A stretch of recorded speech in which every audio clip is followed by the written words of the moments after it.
3 years ago, the Green Bay Packers won the Super Bowl. 2 years ago, they went 15-1. It got steamrolled by the Giants in the divisional round of the playoffs at home at Lambeau Field. And last year, they won the NFC North for the second year in a row, only to get steamrolled this time by the San Francisco 49ers in the divisional round of the playoffs.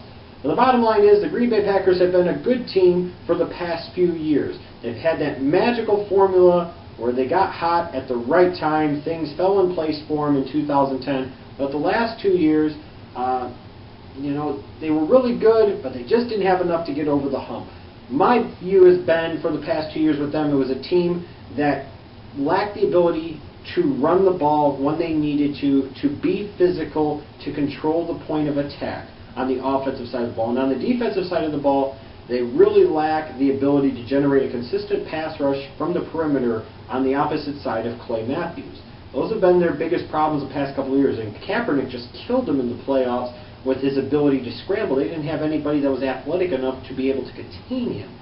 Now the Green Bay Packers in the offseason re-signed Aaron Rodgers and Clay Matthews to long-term contracts, so your focal point on offense and your focal point on defense are both going to be at Lambeau Field for a number of years.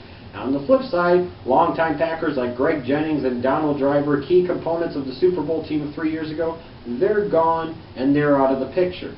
But that's okay, because the Packers still have enough other weapons, with guys like James Jones and Randall Cobb and Jordy Nelson and Jermichael Finley. Now, they added to that offensive firepower by drafting running back out of Alabama, Eddie Lacy, in the second round, who was a very good value pick and a very big need pick for this Green Bay Packers team. For the past few years, they have really needed that kind of signature bell cow running back. Eddie Lacy doesn't have to be elite to be effective for what the Green Bay Packers need. No question about that. This is still a team, offensively, that can move the ball in great numbers and score a lot of points.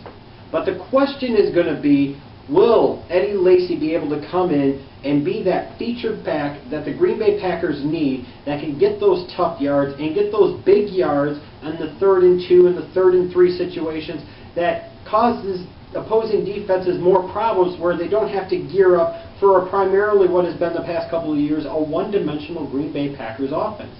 If Eddie Lacy can help the Packers become a little more two-dimensional and rely just a little bit less on Aaron Rodgers, this might be a better and more complete offensive football team. Now, defensively, this team did improve some in 2012, but if you watch the divisional round of the playoffs, you probably didn't think so. And you know what? They did improve, but they've still got a way to go. Now, they addressed their need, what they felt was a need, on the defensive line in the first round by taking defensive lineman DeTon Jones out of UCLA.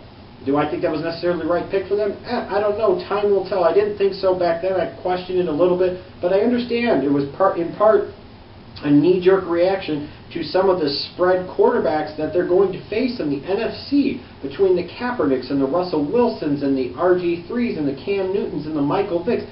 They need athletic linemen in that 3-4 that can help contain those quarterbacks and generate some pass rush at the same time. Bottom line is I still think the Green Bay Packers are the team to beat in this division, especially until the Bears or the Vikings prove otherwise. I still think this team is the cream of the NFC North crop. I do not feel that the Green Bay Packers are an elite team, nor do I think they are a real Super Bowl contender out of the NFC at this point in time.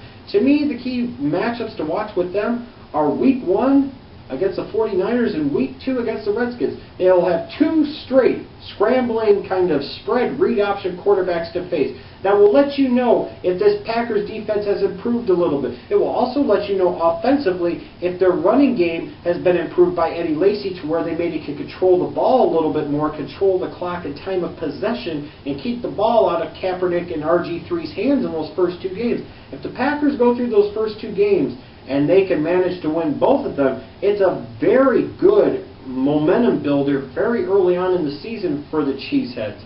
If they go 1-1 or they lose both of them, it could be a sign that the Packers are kind of be somewhat similar to the Patriots on the AFC side. A team that can score a lot of points, a team that can win a certain number of regular season games, that just now won't be able to get over the hump and win the really big games when they really matter because they lack that certain special something.